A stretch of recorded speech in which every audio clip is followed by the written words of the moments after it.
Mass job layoffs are coming soon, starting in late 2022 and accelerating in 2023.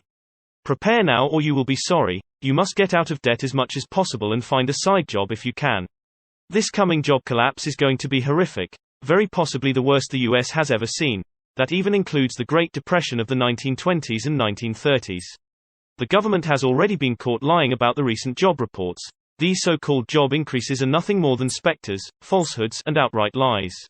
With the Federal Reserve desperately raising interest rates to try and tame a raging red-hot inflation rate, the housing market is wobbling on the brink of collapse.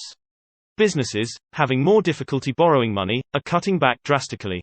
A huge number of businesses can't even pay their rent anymore. People are maxing out their credit cards to try to survive the onslaught of huge price increases. Foreclosures are skyrocketing, and will get much, much worse.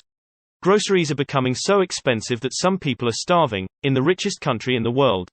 The only problem is that almost all of this wealth is concentrated in the top few percent. The rest get only crumbs at best, or at worst, nothing at all. If it's this bad now, what do you think it will be on down the road, when things get really bad? Crime will explode to levels never seen before, and a black storm cloud of despair will set in. Before too long, the party's going to be over, all good things must end. Consumer and government debt are at levels never seen before, ever. In desperation, the government will seize money in your bank account to service their own debts.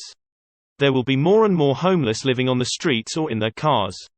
At some point in the not-too-distant future, money itself will become worthless. The only thing it will be good for will be to roll cigarettes. Please, I beg you, take this warning seriously.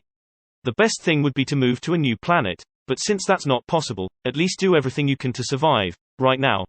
Don't believe the false media reports and the lying politicians. If you put it off, it will be a horrible mistake. You may very well end up destitute, with no hope or future.